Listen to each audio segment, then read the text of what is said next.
Hello everyone. I welcome you all to this PYQ initiative of APTI PLUS. Today I will be taking Group B of State PCS 2022 Odisha. So in my first part, I have taken the Group A questions where I have discussed the paper A part, and today I will be taking the Group B. So I hope you have gone through the previous video. If not, please go and see that whatever I have discussed in the previous video. So let's go start with the video. So group B in this will take the first question that discuss the role of greenhouse gases in climate change, explain the sources of major greenhouse gases, their atmospheric behavior and mechanism by which they contribute to global warming. And then you have to tell the potential strategies to mitigate the impact of greenhouse gas emissions. So as I have previously told, it's better to start with data. So according to IPCC 2023 report, human activity principally through greenhouse gases have caused global warming. Okay, so you can even start with this, that greenhouse gases, they are the key driver of climate change because they trap heat in the Earth atmosphere, creating a greenhouse gas effect. This process can lead to a warming in the planet, which is primarily component of global climate change. So now let's see what are the role of greenhouse gases in climate change. So just put the heading that role of greenhouse gases in climate change. I already told you it's better to take the keywords from the question itself. So the first role of greenhouse gas in the climate change is that higher temperature increase the heat-related illness. The second is destructive storms have become more intense. The third is climate change is changing water availability, and as the ocean warm, its volume increase. The last is the climate change poses risk to the survival of species on planet and in the ocean. Okay, so higher temperature increase heat-related illness means that they are making more working outdoors more difficult, right? Wildfires start easily when you know that wildfires easily get used to this, and they spread more rapidly when conditions are hotter. So how their destructive storms have become more intense, that more frequent in many areas as the temperature rises, more moisture evaporate, which leads to the extreme rainfall and flooding, and it ultimately causing the destructive storms. How the climate change is changing the water availability, that when making it a scarcer and in most of the region, global warmings ultimately leading to the water distressed regions, and it's leading to the increased risk of agricultural drought affecting crops and ecological drought, increasing the vulnerability of ecosystem. The next is that they are also warming as the ocean warms, its volume increases, and since the water expand, it gets warmer, and melting ice sheets also cause the sea level to rise, and they are threatening to the coastal and island communities. So the last is that climate change also poses risk to the survival of species. So you can put that 1 million species are at risk of becoming extinct. So the second part is about, you have to mention about what are the sources of major greenhouse gases, their atmospheric behavior, and the mechanism by which they contribute to global warming. So what are the sources, behavior, and mechanism of greenhouse gases? So greenhouse gases, what are the such as the carbon dioxide, methane, nitrogen oxide, and certain synthetic chemicals trap some of the outgoing energy and thus retaining heat in the atmosphere. So what are the sources? The first is the electricity production. The second is the transportation. The third is the industry. The fourth is the commercial and residential, and the fifth is the agriculture. So how the electricity production is affecting? So electricity production, they generate the largest share of greenhouse emissions. So approximately 67% of our electricity comes from the burning fossil fuel, mostly coal and natural gases. Okay. So how the transportation is affecting? Greenhouse gas emission from transportations come from burning fossil for cars, trucks, and ships. And over 90% of the fuels used for transportation is petroleum based, which include the gasoline and diesel. The next is how industry is impacted, that greenhouse gas emissions from industry primarily comes from burning fossil for energy as well as greenhouse gas emission. Okay. Commercial and residential में क्या है that greenhouse gases emission from business and homes are primarily from fossil fuel burned for heat. The use of certain products that contain the greenhouse gas and handling of waste, sorry. How the agriculture is impacting, that greenhouse gas emission from agriculture come from livestock such as the cow, agricultural soils and rice production. So what are the mechanism of greenhouse gas effect? So when you know that incoming solar energy from sun is redirected back towards the space by the atmosphere and clouds. And then some of the solar energy gets absorbed by the atmosphere and clouds. And the remaining energy get absorbed by the Earth's surface, making it warm. So what are the potential strategies to mitigate impact of greenhouse gas emissions? So you can talk about that, reduce the greenhouse gas emissions, invest in adaptation and resilience, invest in adaptation. Okay. And the last is innovation technologies. So how we can reduce the greenhouse gas emissions? So it's better to shift from fossil fuel to renewable sources such as solar and wind and hydroelectric power, improve the energy efficiency. How we can invest in adaptation and resilience, that develop and implement resilient infrastructure to withstand the impact of climate change such as rising sea level and extreme weather events. So we can also adopt the innovation in technology, that invest in development of innovative technology that can help in carbon capture, sustainable agriculture, and climate resilient solutions. So we can conclude in such a way that the effect of global warming are becoming increasingly evident in our world today. Rising temperature, melting ice caps, and extreme weather patterns are all the signs of the impact of the human activities on the earth. So it is essential for the government, corporations, and individuals to take action to reduce carbon emission and mitigate the effect of climate change. So in this answer, you can use the data facts to improve your marks, and you can even use a flow chart and all, some pictographical representation to show that what are the sources and behavior and mechanism. Okay, so for example, you can write like the sources, and you can talk about electricity production, transportation in this way, so that there will be a change in pattern of answer writing. So next question is about the Environmental Protection Act of 19. So the next question is about the Environmental Protection Act of 1986 has now turned into a toothless tiger comment. Okay, so in this type of question, you can write about the for and against, and you can even tell about the both the parameters, say whether it is a turned into a toothless tiger or not. So we can start with that Environmental Protection Act, which was enacted in 1986. It enacted with the aim, what is the objective, to provide the protection and improvement of environmental and for matters connected therewith. Okay, the act is more comprehensive legislation with in terms of protection and improvement of environment.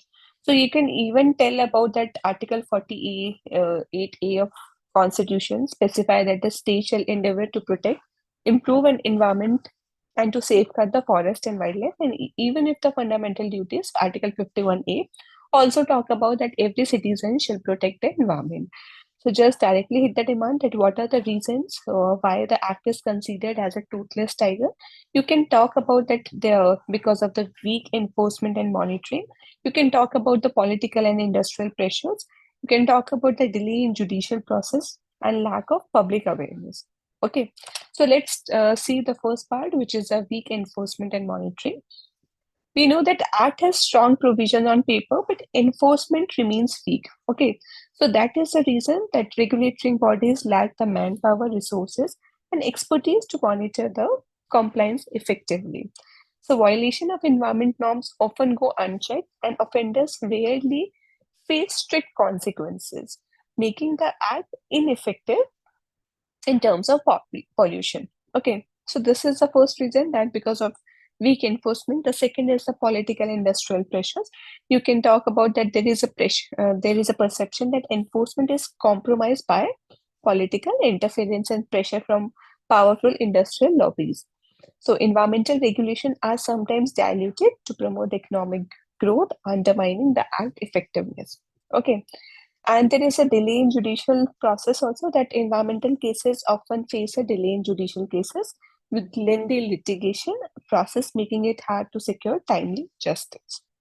And even when the penalties are imposed, the delay in execution diminishes the perceived strength of the act.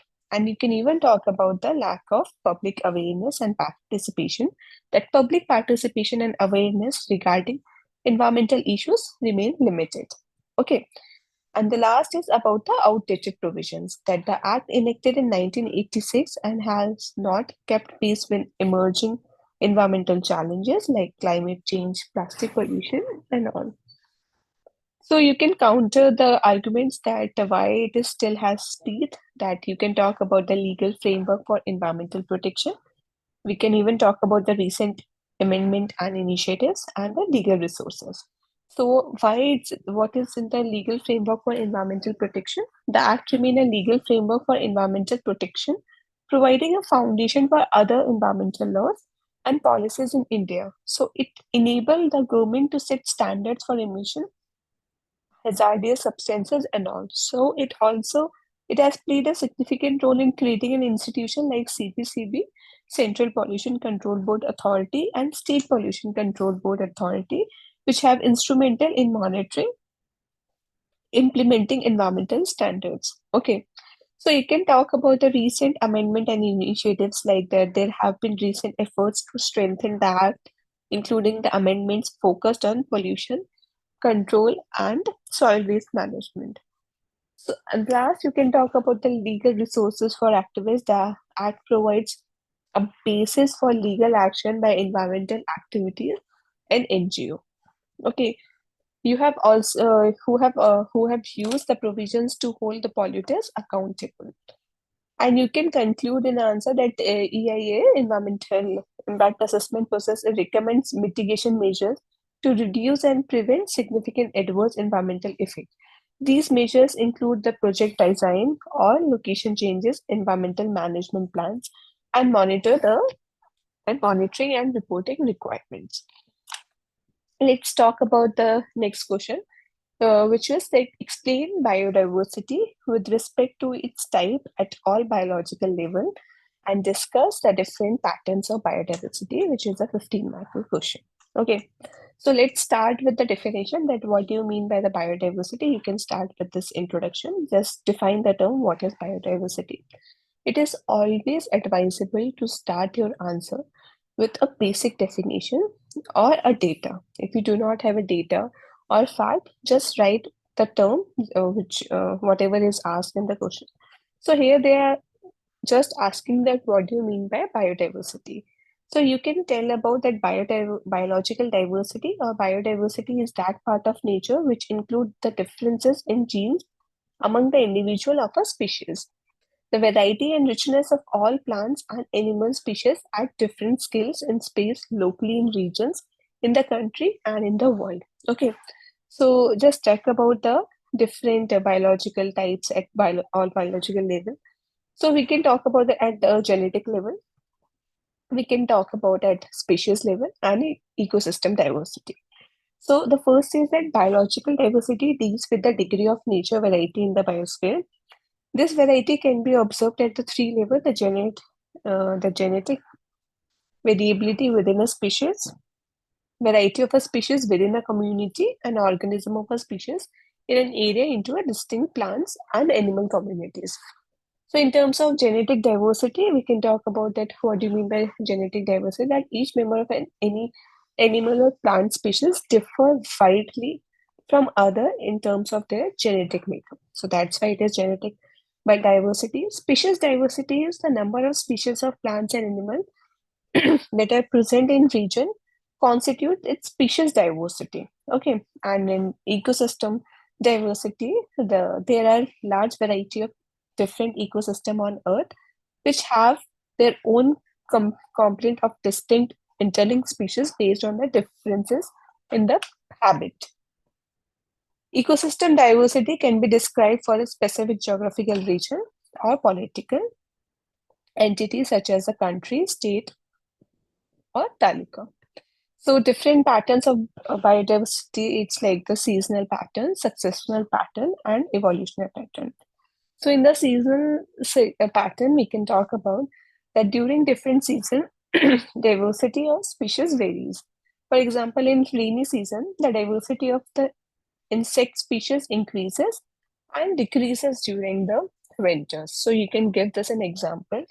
And bird diversity is related to the migration activity and breeding season. The second, you can talk about the successional pattern that after a disturbance, plant and animal species begin to reoccupy the habitat. They grow and get replaced by the other species. This pattern of the temporal shift in the species composition of community is called succession. The last, you can talk about the evolutionary pattern that over the 600 million pattern of animal evolution, increasing biodiversity have been found over each region and era. Okay, so we can conclude in this way that biodiversity is an essential for mitigating the ecological system of our country. Rich biodiversity is a region of healthy environment. So conservation of biodiversity, so we can end in a positive way that conservation of our biodiversity is vital for survival of human species as well as other living beings on earth. Let's see the next question, question number 9. It's about what is flood and what are flood forecasting and warning system. What are the details of warning about landslide hazards and Geological Survey of India? So you can just talk about what do you mean by the flood. That flood are the major frequent types of natural disaster and occur when an overflow of water submerged land that is usually dry. Okay, just write the definition of flood. And flood are often caused by heavy rainfall, or these are the causes: rapid snowmelt and storm surge from a tropical cyclone or tsunami in coastal areas. So, what do you mean by the flood forecasting and warning system? You can tell about the flood forecasting. It involves the predicting the occurrence and intensity of flood. Early warning systems. It aim to provide timely alerts to minimize the loss of life, reduce property damage, and ensure the appropriate disaster preparedness. So, what can be the components of flood forecasting and warning system? You can talk about the meteorological data that it helps to predict the weather pattern and potential storms. You can talk about the hydrological data that this include the information about the flow of rivers, streams, and other water bodies. The third can be the component is the hydraulic models. So these models simulate the flow of water through rivers and urban drainage system. Next, you can talk about the flood forecasting model, which using the meteorological and hydrological data, and it predict the flood event. Okay. The next can be the communication system, like the critical part of the flood warning system is how information is communicated to the public, maybe through SMS, telecommunication, and broadcast media. You can talk about the real-time monitoring, like continuous monitoring through remote sensing technology and river monitoring station. It helps to update the forecast and alert. So what do you mean by the warning about the landslide hazards? That landslides are another natural hazard that pose significant risk to life, property, and infrastructure. And the landslide warning system components, you can talk about the rainfall monitoring, that the primary trigger for landslide is often heavy rainfall. You can talk about the soil moisture monitoring, that sensor that measure soil moisture levels are used to detect the buildup of water. Slope stability monitoring, you can talk about. You can talk about the ground deformation sensors like the radar, interferometer, and GPS-based system. The next can be the satellite imagery, public warning system like similar to flood warning system, and local knowledge and community-based monitoring. Okay, So last, you can talk about Geological Survey of India. That what do you mean that Geological Survey of India is a national agency which is responsible for conducting geological survey and studies in India. Okay, so it is a key role in the disaster management, especially in terms of landslide and flood forecasting. So what is the key function of Geological Survey of India? The first is obviously the geological mapping, that they conduct the geological survey and create a detailed geological mapping, which is help to understand the natural resources. Hazard mapping, you can say that mapping area prone to various geological hazards, including the earthquake and landslide. Landslide studies, for example, extensive studies on landslides, including identify landslides prone areas, understanding the causes, and recommending mitigation strategies. And you can talk about the seismic hazard evaluation and flood risk management. So the primary responsibility for flood forecasting lies with Indian Meteorological Department. So you can conclude in this way that continuation of flood management and broader area program is a testament to the government commitment to safeguard the lives and livelihood of citizens in flood-prone areas by providing substantial financial assistance and promoting innovative approaches. Okay, so let's start with the next question. That is question number 10. It's like illustrate what do you mean by the telemedicine and discuss its purpose and application.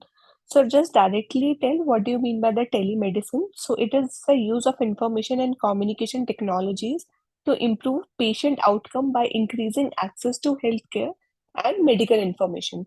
So it is considered to be the tool of remote diagnosis and treatment of patient by the use of technology.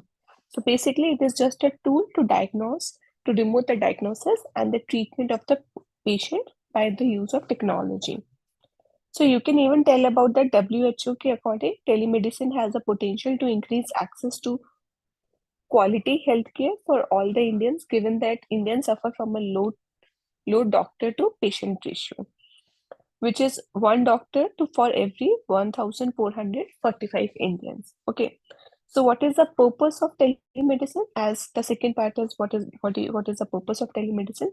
So it aims to assist medical practitioner in delivering effective and safe medical care. You can tell about this and taking into account the current information, available resources, and patient needs while ensuring the patient are providing the provider safely. The second purpose is that they provide discretion of healthcare practitioner to determine the correct cause of action when consulting patients over telemedicine. What is the application? It is used in the primary care and consultation, specialist consultation, chronic disease management, and emergency and urgent care. So primary care में that routine medical consultation for minor illness and the remote assessment of symptoms to determine the need of in-person visit. Specialist consultation may access to specialist care such as cardiology, dermatology, and mental health care. Collaboration between the primary care provider and specialist for comprehensive patient management. Chronic disease management में कैसे आपको help करता है ये application में? So it's remote monitoring and management of chronic condition, including the diabetes, hypertension, and what is their application emergency and urgent care, that remote evaluation and urgent medical condition, it reduces the emergency department visit and hospital admission. So what are the benefit of telemedicine? You can talk about the increased access to healthcare. First thing is convenience and efficiency is the second, and the third is improved continuity of care. So you can talk about the benefit, that how it is benefit for increasing access to healthcare, that overcome geographical barrier, particularly in rural and unserved areas. You can talk about the convenience and efficiency, that it eliminate the travel time and waiting room delay. And how you can talk about that improved continuity of care. For example, the seamless coordination between primary care provider. So what are the regulatory framework governing telemedicine in India? You can talk about that National Medical Commission Act 2019. Okay. Uh, it provides the overarching regulation for medical practice, including telemedicine. Okay, you can even talk about the telemedicine practice guidelines, which is issued under MCI code, Drugs and Cosmetic Act of 1940, and Drugs and Cosmetic Rules of 1945. Also, they are the regulatory framework, okay, and the Information Technology Act 2000. So these are the regulatory framework governing telemedicine in India. So you can conclude in this way that addressing challenges related to lack of integration of medical record across different healthcare providers to ensure care continuity and comprehensive patient management. Okay, so we can increase the awareness and education about the telemedicine services among patients. Okay, so next question, that is question number 11. It is about that what is data privacy and its element. Explain different types of data breaches, define data linkage and profiling. So you can talk about what do you mean by data privacy. It is called the information privacy. It is a principle that a person should have control over their personal data, including the ability to decide how organizations collect and store their data. Okay. So data privacy is generally composed of the following elements. These are the six elements. What are the elements? Legal framework, policy, practices, third-party association, data governance, and global requirement. So in legal framework, you can talk about the prevailing legislation and enacted and applied to data issues such as data privacy laws. You can talk about the policies like established business rules and policies to protect employees and user data. Practices, best practices in the place of guide IT infrastructure, data privacy, and third-party association, like any third-party association such as cloud services provider that interact with data. And data governance, where you can talk about the standard and practices used to store, secure, and retain access data. Last is the global requirement. Okay, so any differences or variation of data privacy and compliance requirement among legal jurisdictions around the world, such as US and European Union. So what are the different types of data breaches? You can talk about the malware attack. You can talk about the phishing attacks and SQL injections attack. Okay. So next part is about the data linkage and profiling. So you can just define what is data linkage. So it is the activity of bringing together separate data sources by identifying and matching the entire entity in each and then bringing those different sources of information together into a single data set. And then you can define about the data profiling. So what do you mean by data profiling? It is just that it eliminates costly errors that are common in databases. Okay, so now we can conclude that with India moving towards digitizations, it is a strong and efficient data protection law is required to enhance the individual rights by providing full control over the personal data while ensuring a high level of data protection. Okay, so next question, that is question number 12. It is about that critically examine the role of public-private partnership and model for the infrastructure development of the country with the few success stories. So here you can just directly start with what do you mean by the public-private partnership. So you can write that it is a cooperative arrangement between two and more public and private sector, typically a long-term nature in terms of it involves the government businesses that work together to complete a project. Okay, the public and private stakeholder signs up jointly develop, finance, execute, and operate a mostly infrastructure project, and thus an entity called is created, which is a special purpose vehicle. So what is the role of public-private partnership for infrastructure development? You can talk about enhance efficiency and innovations, that private sector companies often bring innovation solution and efficiency project management practices to the table, access to capital, that PPP provide access to private sectors, which is the funding, reducing the financial burden on public budget. The third is the risk sharing. So by distributing risk between public and private partners, PPP can mitigate the financial and operational risk associated with complex infrastructure. The next, you can talk about the long-term sustainability, that PPP often involve long-term contract that ensure ongoing maintenance and operation of infrastructure. So what are the success story? You can talk about the Kochi International Airport is operated by Kochi International Airport Limited. It is a unique entity which is the first greenfield airport in the country. You can talk about the Delhi infrastructure and has managed by Delhi International Airport. Okay, and you can talk about the Hyderabad Rajiv Gandhi International Airport is operated by Hyderabad. You can talk about a lot like John F. Kennedy International Airport. This is the international case study you can talk. So then you can conclude in a way that public-private partnership as a powerful tool for infrastructure development, combining the strength of both the public and private sector for delivering the high quality, sustainable projects. Okay. So by leveraging the expertise, resources, and innovation of private sectors, partners, governments can address infrastructure challenges and improve the public services. So let's talk about the next question. So the next question 13, which is about the structural change in Indian economy in case of missing middle. Do you think that the kind of structural change can help the economy in becoming a developed one? So what do you mean by the missing middle? Okay, in the Indian economy, it refers to structural gap between a few large formal enterprises and a large number of small informal businesses. Okay, it is a concept that holds that industries in developing nations such as India are controlled by a high number of small businesses and a few major corporations between disproportional few middle businesses.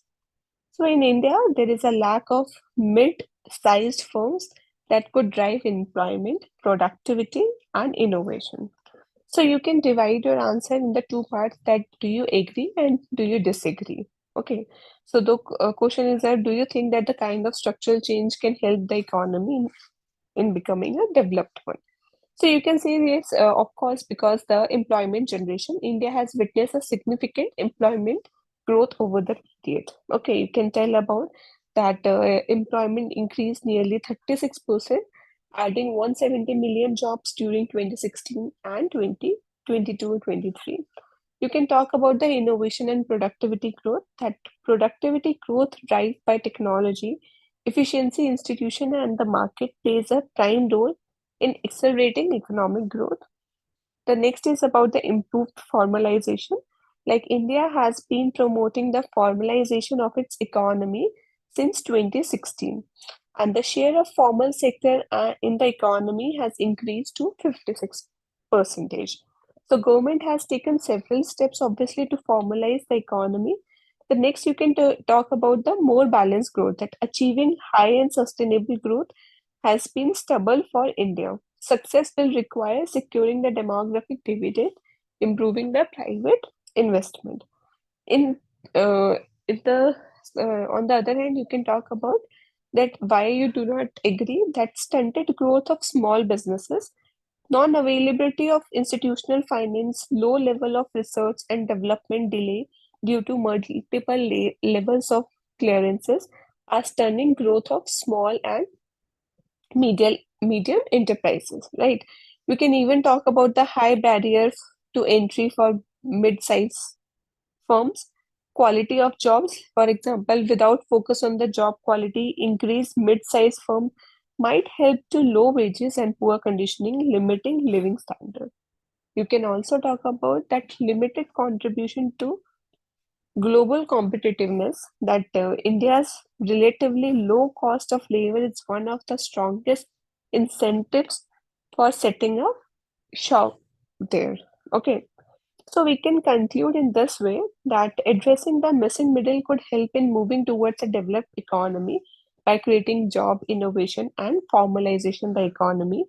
It is not a guarantee that the pathway to the development, obviously. Okay.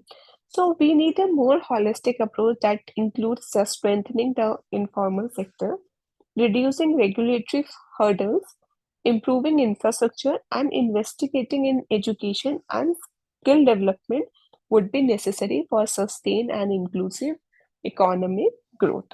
Okay, So let's talk about the next question, which is about that 14. Growth process in India has exaggerated rather than bridging the existing inequality. Okay, give your views with justification. Okay, so what do you mean by India's economic growth? Okay, or I would say, what do you mean by the growth process in India? Okay, so India's economic growth over the past few decades have been remarkably transforming the country into one of the world's largest economy. So you can say that this growth have been accompanied by increasing income inequalities, with the rich benefiting disproportionately more than the poor. So its widening gap between the rich and the poor poses a significant challenge to India's social stability, inclusive development, and long-term economic sustainability. So what are the inequalities in India? So when you know that unemployment has reached a 45-year high in 2017-18, according to NSO periodic labor survey, two-thirds of people in India live in poverty. 8% of India's population live in less than $2 a day, and over 30% even has less than $1.25 per day availability. They are considered extremely poor. Okay, so this make that Indian subcontinent continent one of the poorest country in the world. India is second most populous country after China, right? So the highly contrasted country has enjoyed growth rate of up to 10% over many years and is one of the largest economies in the world. Okay, so but only a small percentage of Indian population has benefited from this impressive economic boom so far. So, and we can also talk about that according to the recently released Oxford report, income of 84% of household in the country declined in 2021. And India is the third largest number of billionaire in the world after China and USA, with more billionaire than France, Sweden, and Switzerland. So, what is the way forward? So, you can talk about that the growth of population at current rate should be checked, okay, and all efforts should be made to increase the employment opportunities in the country. You can even talk about that measures should be taken to bridge the immense gap that remain in the distribution of wealth among the different level of society. You can also talk about that certain Indian states are more poverty stringent and than others like Orissa and northeastern states. You can talk about that how we can improve the improvement on the subsidy rate on commodities and public distribution system and free high school educations and an increased number of functional health centers should be provided by the government. So we can conclude in this way that India has made a significant things in reducing the multidimensional poverty, yet the persistent inequalities among various caste groups remain a critical challenge. So despite constitutional provision and affirmative action program, it aimed at abolishing caste discrimination. Economic realities continue to shape by these deep-rooted social structure. Okay. So let's take the next question. That is question number 15. It's how does gender budgeting act as a strategy for achieving women empowerment? Okay. So let's start with the question. The answer you can start with. You can first define the what is gender budgeting. So gender budgeting, it is a strategy to achieve equality between women and men by focusing on how the public resources are collected and spent. So it basically just means that you are treating and achieving equality between the women and women, and you just need to focus on how the public resources are collected and spent. Okay, so you can put this data that the gender budgeting reached 1% of GDP estimates in 2024-25. Allocation for pro women program have now surpassed 3 lakh crore. Okay, so for case studies or maybe in data, you can substantiate with these kind of data and fact in your answer. So it represents an increase with allocation to these schemes currently standing at approximately 6.8% of total budget expenditure for 2024-25. a departure from historical average of around 5%. So you do not just try to, you can even just mention about this data and fact in your answer, and then start with the subheading that what are the challenges faced by women. Okay.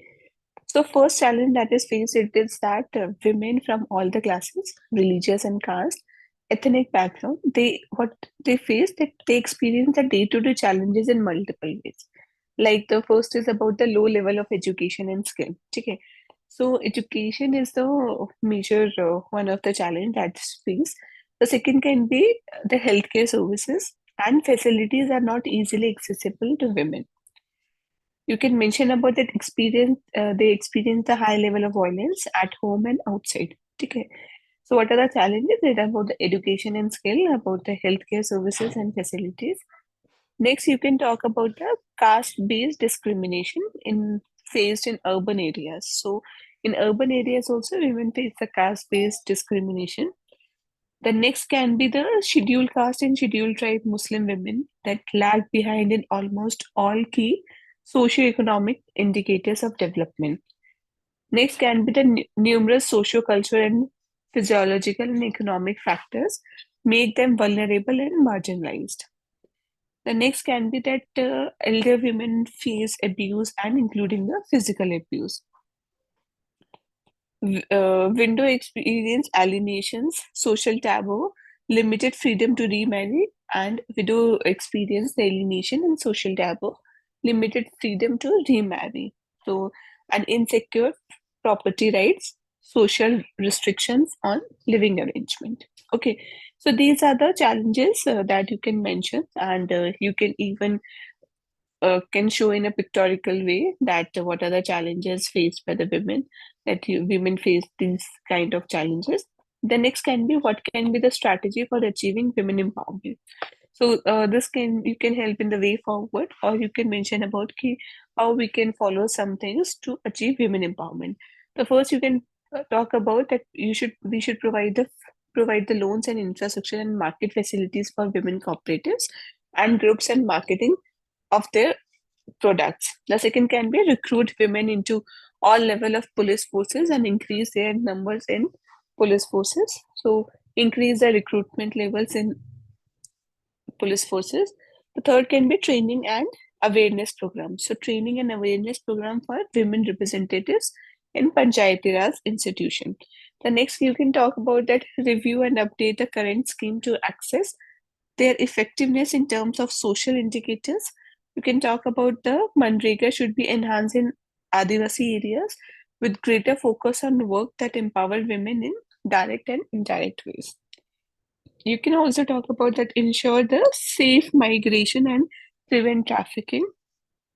We can also talk about that effective implementation of interstate migration and trafficking laws. Okay, so we can conclude in this way that stricter laws are not enough. Time-bound disposal of justice essential to prevent crime against women. Okay, so we need to address the special needs of single women such as widows, separated, divorced, never married, and deserved, deserted women, including the women-headed households and single women living with households. So in this way, you can conclude your answers. Always try to conclude answer in a positive way. So let's see the next question, which is on the basis of state, because it's a state means BCS. So directly they ask that Odisha is pioneering state in starting the Odisha Millet Mission. Discuss the rationale, objectives, and the major achievement of the program. So basically, the question is up on the Millet Mission. So you can start with that when it was started that the government of Odisha launched the special program for promoting the millet in tribal areas, which is known as the Odisha Millet Mission in 2017, with an aim to revive millet on farms and plates and simultaneously focus on production processing and consumption marketing. Okay, so you can talk about directly what is the objective of Odisha Millet Mission. Okay, so it's a promoting household levels consumption, improving the productivity of millet, promoting FPOs for marketing, settling up decentralized processing unit, and inclusion of millet in PDS. Okay, so the entire project is implemented by FPOs with the support of local NGOs. Okay, so what are the major achievements of the program? So you can talk about that ragi was distributed in the PDS to more than 50 lakh beneficiaries in 14 districts. The initiative is unique as it leverages on range of stakeholders in the farm and tribal development space, including the community-based organization. You can also talk about that gross value produced per farmer's household is increased over 3 times. Okay. And the gross value of produce per hectare is increased more than 2 times. So you can substantiate your answer with this data in your answer. And finally, you can conclude that the objective of Odisha Millet Mission is to revive millets on farms and on plates. Okay. So try to end your answer in a positive way so that it will be a good impact on the examiner. The last question of your mains PYQ is that Jawaharlal Nehru termed heavy industries and plants as temple of Mother India. Do you agree? Okay. So it's a very interesting question, and I would say it is a very that you have to tell your opinion in this. So whenever there is an opinion-based question, try to show the both the side of the coin. So it's better that you should start with that Nehru first commitment was to make India a self-sufficient economy. So as a result, he set up temples of modern learning and giant public sectors industries that cater to the needs of the growing nations and its people. So his efforts to create specific temple can be seen from his zeal to establish higher centers of learning.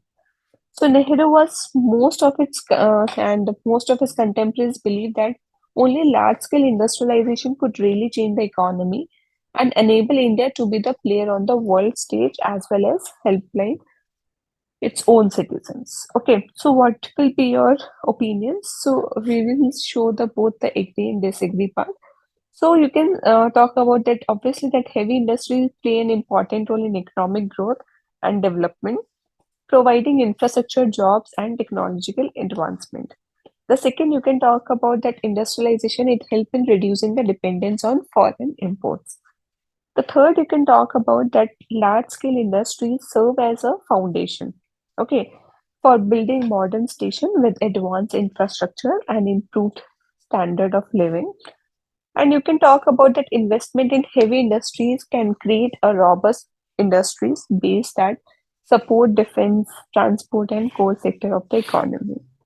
And last, you can talk about that Nehru vision of industrialization brought scientific and technological process to India, leading to innovation and improved education. You can even talk about that why you do not agree that excessive focus on heavy industries can lead to environmental degradation. Okay. For example, you can quote about give the example proportion of the workforce in agriculture, which stood 69.7 percentage in 1951, remained stuck at 69.5 in 1916 and 69.7 in 1971. You can even talk about that industrial growth can cause social displacement and inequality. You can talk about that agriculture, small scale industries, and sustainable development may be neglected, affecting the broader population in rural areas. And when you are doing a heavy focus on industry, it can increase the wealth gap. They will increase because concentrating resources in the hands of few while neglecting the informal and rural economy.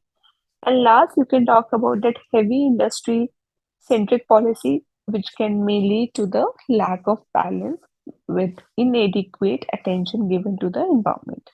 Okay, so you can conclude in this way that Nehru helped to ensure the deep rooting of fundamental values in the Indian economy and try to work out ways in which these could be expressed. His most positive influence and what he valued most of all was attempted constructions of a plural, open, and demographic polity working for the change in the lives of all citizens.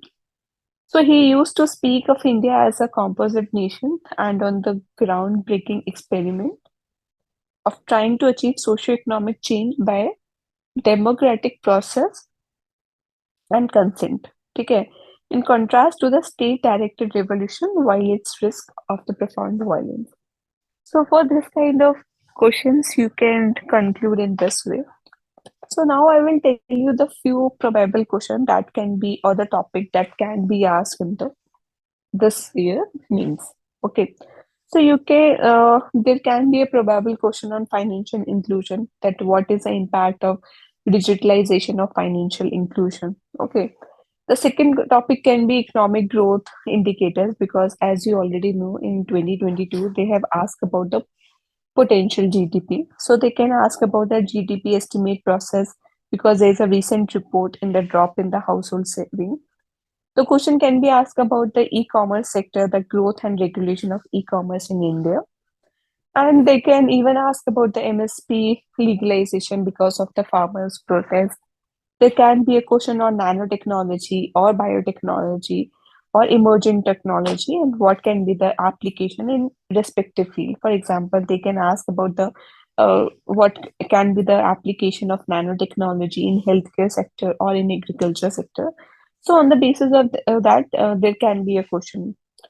There can be question on stampede because of recent Mahakumbh. Okay, there can be a question of COP29, what is the India's stand and all. There can be a question on technology in border security because of internal security. Cyber security can be a probable question because they have already asked. So some recent context they can ask.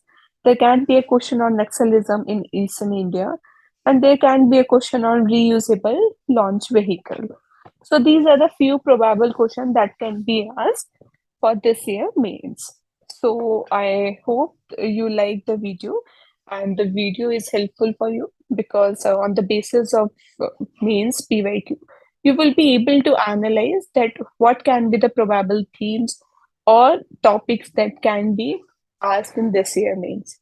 So you can do one more thing, just analyze the previous 5 year questions and just see what can be the repetitive themes and how this year they can frame on the similar line.